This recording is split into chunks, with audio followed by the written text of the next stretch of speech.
Hi, I'm Chris Travell and welcome to The Ride. I taught marketing for 6 years, and one of the basics we taught our students in marketing is to try and understand your target customer. Who is it who is buying or consuming your product or service? Now, in an automotive context, this is obviously rather fundamental because all of the marketing efforts which follow after this are based on understanding who our customers are. With this as a backdrop, I wanted to go into our data in a little bit more detail to try and understand who is it who are buying vehicles in the US and in Canada. I also thought this was particularly important because, again, in the last few weeks, I've read about how some manufacturers have gone on record saying they want to bring younger customers into the brand. So we've got two blog postings for you. The first one will look at the macro level of the markets in both the US and Canada. And then the next posting will look at some of the specifics of that, as well as what some of the possible implications are. So let's start off with our Merits Market Minute.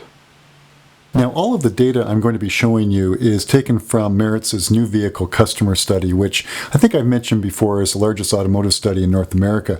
And what we see going back to 2008, the average new vehicle buyer was 51 and a half years old.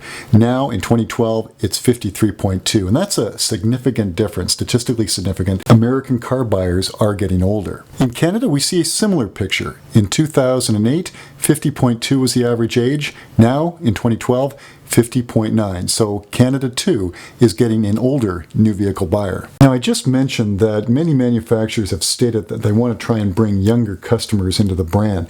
So from a total market size standpoint, how big are the respective age groups and have they changed over time? Let's take a look.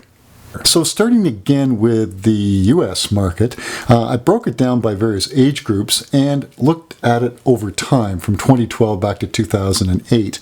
And what we see was in 2012, only about 3% of customers are under 25. About 11.5% are 25 to 34. So between those two groups, only about 14-15% or so are under 34 years of age. Not a large portion of the pie when we look at the total market. And again, in Canada, we see something similar, where only about 4% of customers in 2012 were under 25, about 12 or so percent 25 to 34. So again, as we saw in the US, not a big portion of the market is in that 34 and under age group. Now, Canada, like the US, if we take a look at those 55 plus, that is where the largest volume is being done. It's the older customers. It's not necessarily the younger ones. So certainly that's something to keep in mind. So what does this tell us? Does this mean that we disregard younger customers completely?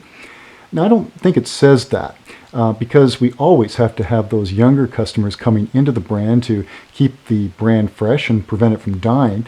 But I think one of the implications is the realization that in sheer numbers, in sheer mass market size, older customers tend to buy more new vehicles at greater rates and in sheer numbers compared to younger customers. So in our next posting, we're going to look at this in a little bit more detail and try and understand some of the possible implications. So I hope you can join us, and thank you again for coming along today on The Ride.